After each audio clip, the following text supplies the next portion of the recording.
Hi friends, ಹೇಗಿದ್ದೀರ ಎಲ್ಲರೂ? ಇವತ್ತು ನಾನು ರೆಡಿಯಾಗಿ ನಿಂದಿರೋದು ಏನಕ್ಕೆ ಅಂತ ಅಂದ್ಕೊಂಡಿದ್ದೀರಲ್ಲ ನೀವು. ಇವತ್ತು ನಾನು ಎಲ್ಲಿ ಹೋಗ್ತಾಯಿದ್ದೀನಿ ಅಂದರೆ, ಇಲ್ಲಿ ರಾಜಾಜಿನಗರ ಮಲಬಾರ್ ಗೋಲ್ಡ್ದು ಇನಾಗ್ರೇಷನ್ಗೆ ಅಲ್ಲಿಂದ ಸ್ಟಾಫ್ ಬಂದು ನನ್ನ ಕರೆದ್ರು. ನಮ್ಮ ಮನೆಗೆ ಬಂದು ಯಾರಾದರೂ ಕರೆಯೋ ಟೈಮಲ್ಲಿ ನಾವು ಹೋಗದೇ ಇದ್ರೆ ಅದು ಚೆನ್ನಾಗಿರಲ್ವಲ್ಲ. ಅದಕ್ಕೆ ನಾನು ಹೋಗ್ಲಿಕ್ಕೆ ಅಂತ ರೆಡಿಯಾಗಿದ್ದೀನಿ, ಆಯಿತಾ. 12:30ಗೆ ಇನಾಗ್ರೇಷನ್ ಅಂತ ಹೇಳಿರೋದು ಟೈಮು.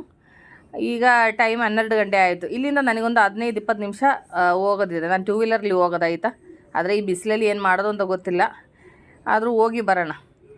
ಅವಾಗ ನನ್ನ ಫ್ರೆಂಡ್ಸ್ಗೂ ನಿಮಗೂ ಒಂದು ವ್ಯೂ ಕೊಡೋಣ ಅಂತ ನಾನು ಈ ವಿಡಿಯೋ ಮಾಡ್ತಿರೋದು, ಆಯಿತಾ.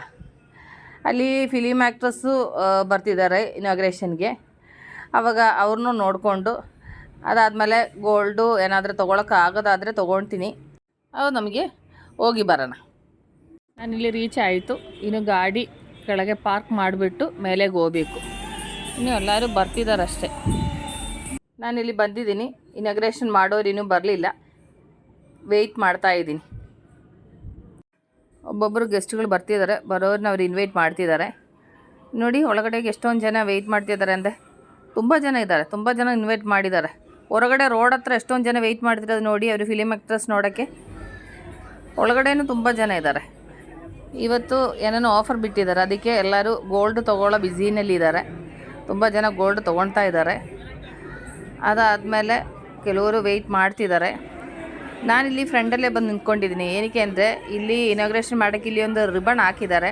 ಅವಾಗ ಅವರು ಆ್ಯಕ್ಟ್ರಸ್ ಬಂದು ಆ ರಿಬನ್ ಕಟ್ ಮಾಡ್ತಿರೋ ಟೈಮಲ್ಲಿ ನನಗೆ ವೀಡಿಯೋ ಮಾಡ್ಕೊಳ್ಳೋಕೆ ಈಸಿ ಆಗುತ್ತಲ್ಲ. ಇಲ್ಲಾಂದರೆ ರಶ್ ಆಗಿಬಿಟ್ರೆ ಮತ್ತೆ ಎಲ್ಲರೂ ತುಳ್ಕೊಂಬಿಡುತ್ತೆ. ಅದಕ್ಕೆ ನಾನು ಫಸ್ಟೇ ಇಲ್ಲಿ ಸೈಡಲ್ಲಿ ನಿಂತ್ಕೊಂಡಿದ್ದೀನಿ. ಈಗ ಅವರು ಫಿಲಿಮ್ ಆ್ಯಕ್ಟ್ರಸ್ಸು ಬರ್ತಿದ್ದಾರೆ. ಅದಕ್ಕೆ ಅವ್ರು ಇನ್ವೈಟ್ ಮಾಡೋಕ್ಕೆ ಎಲ್ಲರೂ ರೆಡಿ ಆಗ್ತಿದ್ದಾರೆ. ನೋಡಿ ಅವರು ಬರ್ತಾ ಇದ್ದಾರೆ. ಇವ್ರ ಹೆಸರು ಶ್ರೀನಿಧಿ ಶೆಟ್ಟಿ ಅಂತ. ನೀವೆಲ್ಲ ನೋಡಿರ್ಬೋದು ಅಂದ್ಕೊಳ್ತೀನಿ. ಇವರು ಬಂದು KGF ಅಲ್ಲಿ ಆ್ಯಕ್ಟ್ ಮಾಡಿರೋ ಆ್ಯಕ್ಟ್ರಸ್ ಅವರು. ನಾನು ಈ ಸೈಡಲ್ಲಿ ಬಂದು ನಿಂದಿರೋದ್ರಿಂದ ನನಗೆ ಕರೆಕ್ಟಾಗಿ ವ್ಯೂ ಸಿಗುತ್ತೆ, ಆಯಿತಾ. ಅವರು ಅಲ್ಲಿ ರಿಬನ್ ಕಟ್ ಮಾಡ್ತಿರೋ ಟೈಮಲ್ಲಿ ನನಗೆ ಕರೆಕ್ಟಾಗಿ ವೀಡಿಯೋ ತೆಗಿಯೋಕ್ಕಾಗುತ್ತದೆ. ಅದಂತ ನಾನು ಈ ಸೈಡಲ್ಲಿ ಬಂದು ನಿಂತ್ಕೊಂಡಿರೋದು.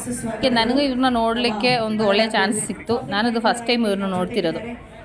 ರಿಬನ್ ಕಟ್ ಮಾಡಿ ಇನಾಗ್ರೇಟ್ ಮಾಡೋಕ್ಕೆ ರೆಡಿ ಆಗ್ತಿದ್ದಾರೆ.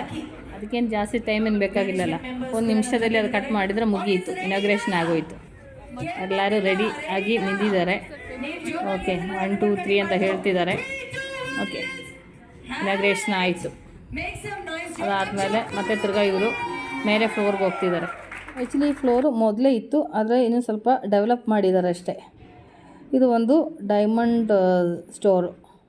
ಇವರು ಬಂದು ನನ್ನ ಫ್ರೆಂಡ್. ಅವರು ಮೊದಲೇ ಗೋಲ್ಡ್ ಪರ್ಚೇಸ್ ಮಾಡಿದ್ದಾರೆ. ಇವ್ರ ಕೈಯಿಂದ ಹ್ಯಾಂಡ್ ಓವರ್ ಮಾಡ್ಕೋಬೇಕು ಅಂತ ಮೊದಲೇ ಬಂದು ಪರ್ಚೇಸ್ ಮಾಡ್ಕೊಂಡಿದ್ದಾರೆ. ಆದರೆ ನಮಗೆ ಅವ್ರ ಕೈಯಿಂದ ತೊಗೋಬೇಕು ಅಂದರೆ ಮೊದಲೇ ಅವರಿಗೆ ಇನ್ಫಾರ್ಮ್ ಮಾಡಬೇಕು. ಆದರೆ ಇನ್ಫಾರ್ಮ್ ಮಾಡಿದರೆ ಅವ್ರು ಮೊದಲೇ ಗೋಲ್ಡ್ ಪರ್ಚೇಸ್ ಮಾಡಿದ್ರೆ ಸಪ್ರೇಟಾಗಿ ಇಟ್ಕೊಳ್ತಾರೆ. ಅದಾದಮೇಲೆ ಇವ್ರ ಕೈಯಿಂದ ಹ್ಯಾಂಡ್ ಓವರ್ ಮಾಡಿಸ್ತಾರೆ. ಈ ಥರ ತುಂಬ ಜನ ಅಡ್ವಾನ್ಸ್ ಆಗಿ ಗೋಲ್ಡ್ ಪರ್ಚೇಸ್ ಮಾಡಿದ್ದಾರೆ, ಆಯಿತಾ. ನಾನು ಸ್ವಲ್ಪ ಜನದು ವೀಡಿಯೋ ಮಾಡಿದ್ದು. ಈಗ ನೋಡಿ ಎಷ್ಟೊಂದು ಜನ ಇದ್ದಾರೆ ಅಂತ ನೋಡಿ. ಎಲ್ಲರೂ ಫೋಟೋ ತೆಗಿಯೋಕ್ಕೆ ವೀಡಿಯೋ ತೆಗಿಯೋಕ್ಕೆ ಅಂತ ಬ್ಯುಸಿಯಾಗಿ ನಿಂತಿದ್ದಾರೆ. ಅದಾದಮೇಲೆ ನನಗೂ ಇವ್ರ ಜೊತೆಯಲ್ಲಿ ನಿಂತ್ಕೊಂಡು ಫೋಟೋ ತೆಗಿಯೋಕ್ಕೆ ಒಂದು ಚಾನ್ಸ್ ಸಿಕ್ತು. ನನಗೂ ತುಂಬ ಖುಷಿಯಾಯಿತು. ಹಾಗೆ ಇನಾಗ್ರೇಷನ್ ಎಲ್ಲ ಆಗೋಯಿತು. ಇನ್ನು ನಾನು ಮನೆಗೆ ಹೋಗ್ತಾ ಇದ್ದೀನಿ. ಒಂದು ಒಳ್ಳೆ ಎಕ್ಸ್ಪೀರಿಯೆನ್ಸ್ ಆಯಿತು. ಇದೇ ನನ್ನ ಫಸ್ಟ್ ಟೈಮ್ ಒಂದು ಆ್ಯಕ್ಟ್ರಸ್ ಜೊತೆಯಲ್ಲೆಲ್ಲ ನಿಂತ್ಕೊಂಡು ಫೋಟೋ ಎಲ್ಲ ತೆಗಿಯೋದು. ಇಲ್ಲಿ ಬಂದಿರೋದ್ರಿಂದ ಅದು ಒಂದು ಚಾನ್ಸ್ ಸಿಕ್ತು ನನಗೆ. ಆವಾಗ ನಾನು ಈ ವಿಡಿಯೋಲಿ ಎಂಡ್ ಮಾಡ್ತಾಯಿದ್ದೀನಿ. ಅವಾಗ ನಾಳೆ ಹೊಸ ವೀಡಿಯೋ ಸಿಗೋ ತನಕ ಟೇಕ್ ಕೇರ್, ಬಾಯ್.